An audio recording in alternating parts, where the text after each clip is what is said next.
Yeah, just say anything. You are a bender. I don't have to be abusive, like. Alright guys, so we're back again. Probably been, what, 3 weeks, I think? So I've been offshore. Obviously Paul's been into hospital, as you'll have seen in last video. So we thought it's about time we had a quick look around the workshop and let you know where we are. So Paul's going to tell us what he's been up to whilst I've been away, and we'll go from there. But first of all, I will tell you, I am definitely still a male. The operation I had was nothing to do with that. I just do now identify as a pigeon. Which you can't, you have to call me a pigeon now, it's the law. Right guys, so you'll remember this car, it's been here a long time now.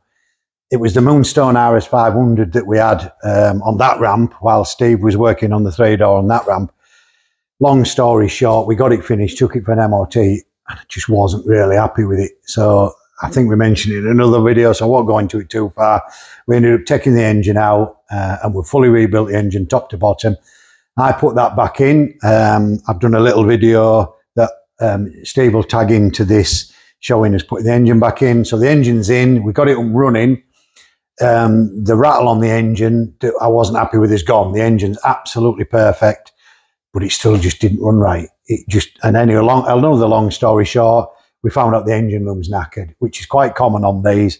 Due to the heat build-up from the turbo, it actually destroys the engine loom. So we've got an engine loom on order for that. It'll be a couple of weeks. So as soon as that comes, the engine loom back in that car, finally done, gone, we can get rid of it. So that's good. So I'm starting working on this now, which was an RS2000 we mentioned in a video before. So I've been doing a little bits and bobs on that. Steve's going to grab camera and bring it closer. So all we managed to do so far is put the front anti-roll bar on it because it had compression strut kit on it, and the owner wants it to drive a bit nicer. So we've taken the compression strut kit off. You can see the brackets are still on there. We've got them to cut off now with grinder, get rid of them brackets. But I rang Graham at GSS Scots. He supplied us with the anti-roll bar, brand new TCA bushes, all the brackets because they were missing taken off. So we'll put all the correct original brackets back on, all new bushes, all new bolts. So that's that done. And I've got a list on this car of what's to do on it, which I'll... you can see isn't a short list, but it's all nothing major on it, just bits and pieces. So that's my job, which I'm starting on. So when the loom comes for that, we'll do that, get rid of that. So I'll hand you over to Steve now and he'll show you what he's been working on.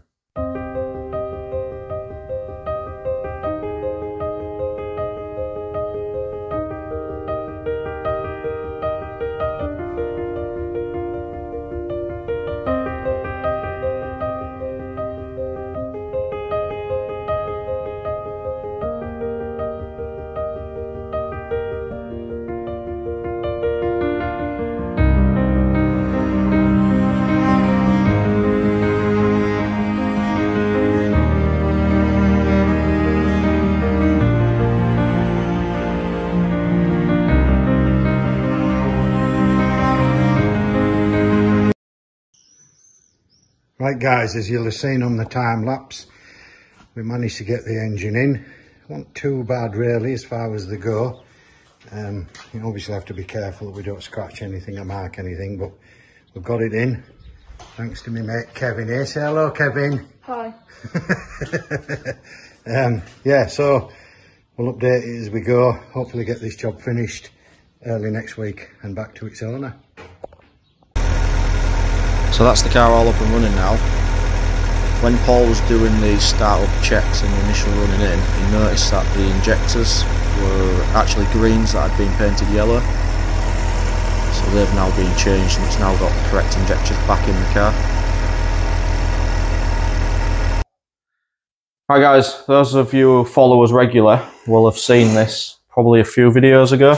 So this is the car that came in to us that had previously had a cage fitted, and the customer actually seen us over at the NEC when we was at the restoration show, and he asked us if we'd be interested in basically taking out the cage that was in it and building a period spec cage for the car, and then it's kind of grown arms and legs, and now it's a full Group A fabrication, or full Group A build or fabricated to Group A spec.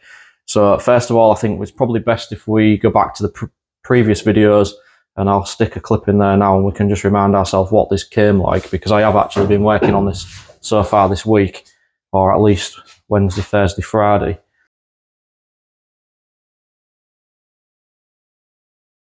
Right fellas, here we are. So this is the car again from the NEC that we've been asked to obviously put one of our cages in. So the cage that was in it, there was nothing wrong with it. It was a perfectly good cage. But the only thing is, if you're building one of these and you put a modern spec cage in it, you limit what you can use it for. It basically becomes a track day toy, or something for maybe modified saloons or whatever, but you can't use it in historic stuff.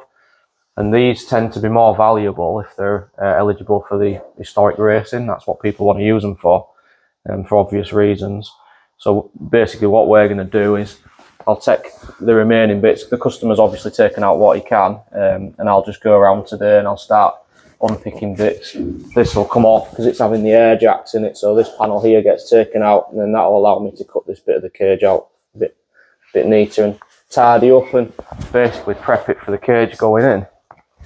So I've got, obviously through the bulkhead, I'll have to tidy up around the bulkhead to get these cages out. But it's probably, if you come around here, you can see actually how much, as he started cutting it out, the cage has sprung, so there was some tension in that, which ideally you don't want any tension in the shell really. And again, that comes down to how you fit it. You don't really want to be moving too much about with the porta pack if you don't have to. So yeah, that's probably going to be my job for the next 3 weeks, I would say, something like that, I think. Yeah, I'll just go around it. I'll time lapse what I can. I'll show you what I can, and we'll go from there. We've got, as we mentioned, he wants us to put the fuel fillers in, so we'll cut them holes, flange them over, ready to accept the fuel fillers. We've told him how much them fuel fillers are, and he nearly fainted, but he wants them. We're just going to speak to customer today, because we're going to obviously have to unpick all these wings to get the air jack towers in, because the air jack towers go behind there, which obviously you can't get in with a welder or a grinder or anything, and it's had the body kit bonded on. So we're going to have to see if we can get the kit off, or unpick the wing down that back edge on the inside, and see if we can pull it forward far enough to get, so Steve can get in with a welder and a grinder. A couple of other little things. This lip on the bulkhead there, you don't want that when you're trying to work on the car, so we trim it back and then fold it so it's like that piece. So we'll fold all that for him. And then obviously, no doubt there'll be more to do, because as Steve mentions, we do a list what we think on every car, and then we talk to customer, and usually they go with what we suggest should be done. This car's having, as I said, anti-roll bar mounts and other bits and pieces, but we'll show you that as Steve cracks on with it. So first job that I did is I started off by actually drawing up all these parts. So what we're going to do is these will all be plated over, all these bits. That's plated, that gets plated over. Just open the inside. And look here, this is plated over where the original handbrake was. These will all get plated over. I've actually drawn one for the heating matrix as well. There's the pedal box that's going in, various other bits and pieces. So I've drawn all them up into CAD. They're all away at the moment, getting laser cut, and that'll probably be, correct me if I'm wrong, Paul, but a kit that we are thinking about keeping on the shelf.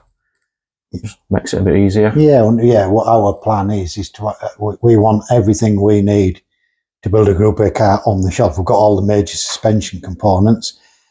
As I say, Steve's drawn them all up. We've got them laser cut. We're getting the kits supplied to us, so we can just basically walk onto the shelf, pull a fabrication kit off the shelf, and crack on.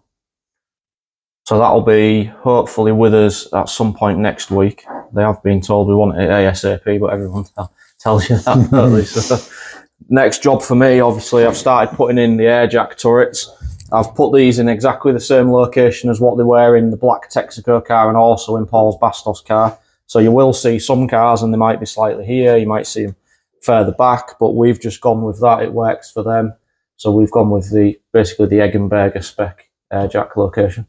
I think to point out that you sort of thought about it, Steve, was because of that big strengthening bar there. Yeah, it ties it into it. Obviously here I'd have to then start putting gussets in and stuff, whereas here I can weld all the way around. I'm welding to the part of the inner sill, I'm welding to this piece where the rear seat would normally be and the floor. So it's quite a good place. There shouldn't be any real flex in that. So there's that for me to do next week, and then it's basically a case of building the cage. So again, you'll see me building the cage exactly as we did last time. It all comes in straight tube, and we basically bend it up and notch it and all the rest of it.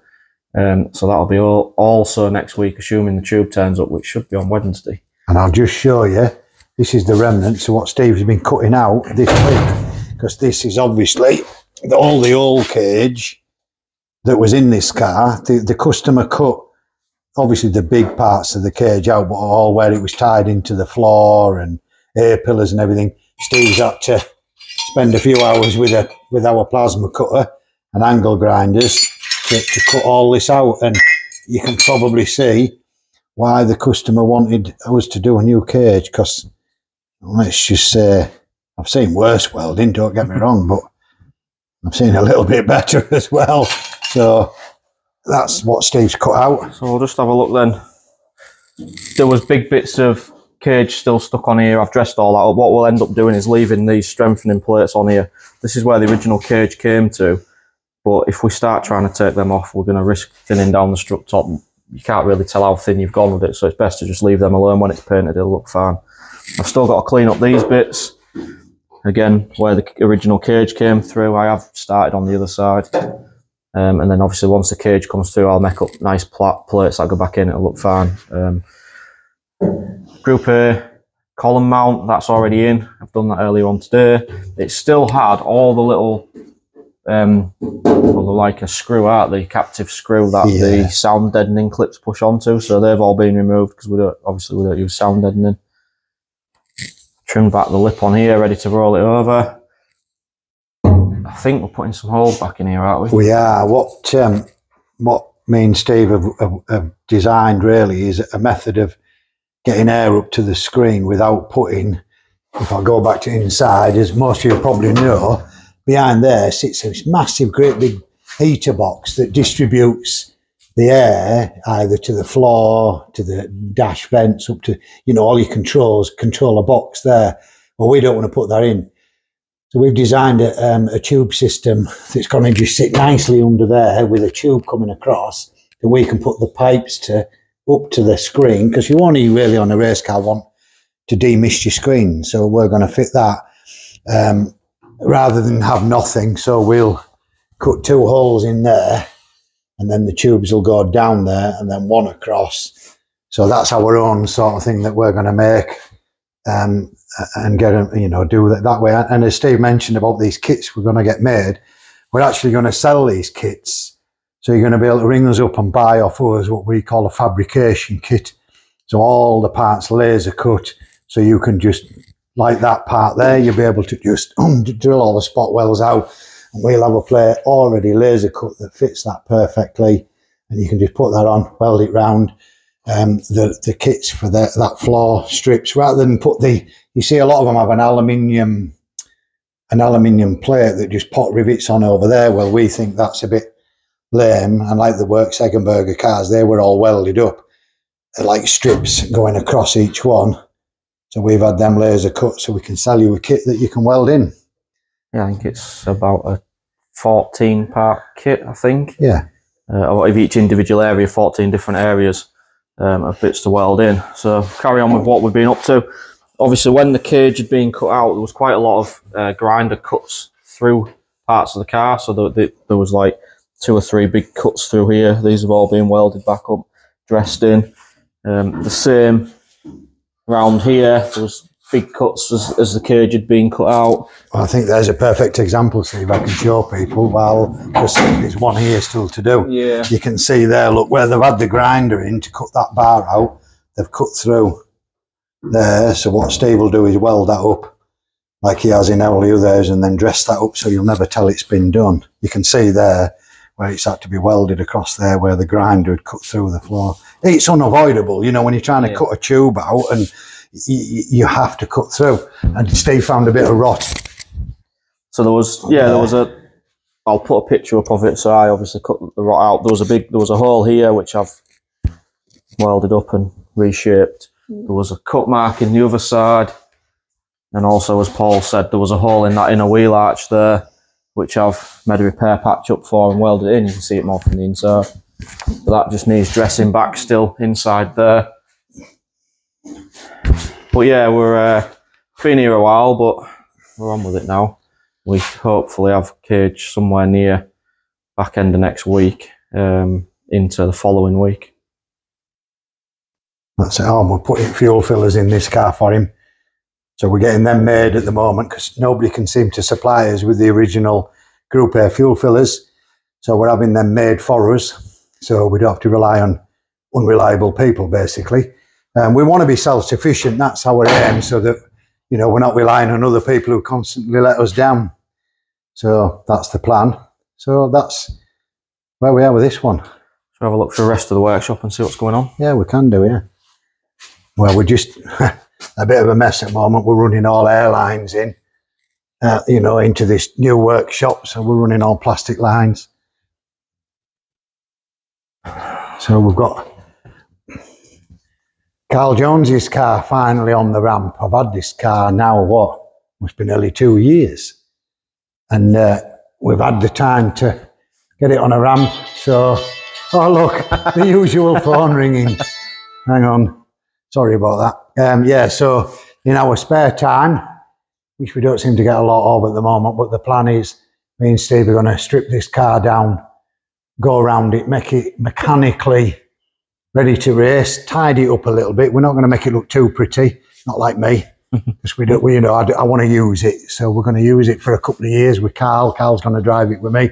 Might even let Steve have a go. As long as he promises to wear his dress. So as I say, that's a job, in between jobs, if you will, that me and Steve are going to do. We've had a few cars in, a nice RS2000 for sale. Got a Moonstone RS500 over there that's got, well, it won't start. It's been in storage, as you can see, with dust on it. So we're going to get that running, get that cleaned and get that up for sale. Lovely Escort car. Just pull that sheet off that car there, Steve. Me and Steve, funny enough, have actually both fallen in love with this car. So if none of you can buy it, and then... Yeah, honestly, and no joking apart, we both love this car. I had a Mallard Green Escort years ago. One of Steve's sort of all-time favourite cars is an Escort Cosworth. He's done quite a bit with them. I don't know whether a lot of you know. He started to do a project for another company, putting an Escort shell onto a Subaru 4x4. So that's here for sale, but to be quite honest, if it doesn't sell soon, I can see me and Steve fighting over it, and or pooling our pocket money, hey Steve, to buy it, because we both absolutely love it. Yeah, it's a really nice car. It is, isn't it? It's stunning. That's a sheet back 3-door under that sheet there that we've just sold. That's actually the car that Steve was working on. Steve did all the recommissioning work on this car. A lot of you'll remember it. And the guy decided to sell it when we'd finished. And so we've just sold that. We've just had a deposit on that car. Andy Kirkley's car, the cam shipping car, that's gone into hibernation for a bit because we've done a lot of work on that car, as you'll have seen over previous videos. Well, obviously, a lot of these projects for some customers, they haven't got the money to just throw at them. So we do them a bit at a time as they can afford it. So that's gone back over into that corner. So Andy can raid his piggy bank and again go down back at sofa again. And then I'm sure Steve will tell you a little bit more about that one there. Yeah, so obviously, again, anyone who's regular to the channel will have seen me spending a lot of hours building or fabricating this one, which is the black Texaco car. And how good does that paint job look? You can't really see it. It's a bit dark in here, but it's unbelievable. Everybody that's come and looked at this car has been absolutely blown away by the paintwork on it. And the fabrication and everything, but the paintwork's quite impressive, isn't it? So we're pretty excited to start getting that built up, aren't we? But yeah, so the plan is... about another 6 people. Yeah, that's it. Yeah, if anybody wants a job and are prepared to work for £1.50 a week, like Steve does, get in touch. And we might even give you a sandwich. Well, I think that's it, Steve, isn't it? That's yeah, I think so. I think, again, if anyone's interested in subscribing, our next video that we're going to do probably next week, other than the workshop updates, we did pretty well out the comparison video between the RS500 and the Sierra. So we're quite tempted to go with doing one between the Escort Cosworth and the Sierra Cosworth. And we'll look at the similarities, the differences, and basically what was changed to fit the Sierra into the Escort. So that's something to look out for if that's your kind of thing. But yeah, other than that, that kind of rounds up the week, I guess. Yeah, I think it does, mate, doesn't it? I think we've put enough on. The just last one, there's that Sierra we've had in for a while, the modified one that's going back to standard. Well, what we decided to do with that car was, rather than hold up a lot of space, we're gathering all the bits for that car. The owner's on a search for stuff. We've got a lot of stuff, so we're going to get everything together for that car, then put it on a ramp in the old workshop and blitz it and get that done. And I think that's it. That's a closer look on the blue one. It's a very, very well-known car, this car. I've owned it. I think I've sold this car 3 times for customers over years.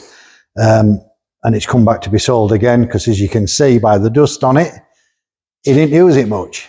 So I say it's got a running issue. Well, it won't start. It's not got a running issue. It won't start. The fuel pump's not firing in. So we'll have a look at that, get that going, get it cleaned.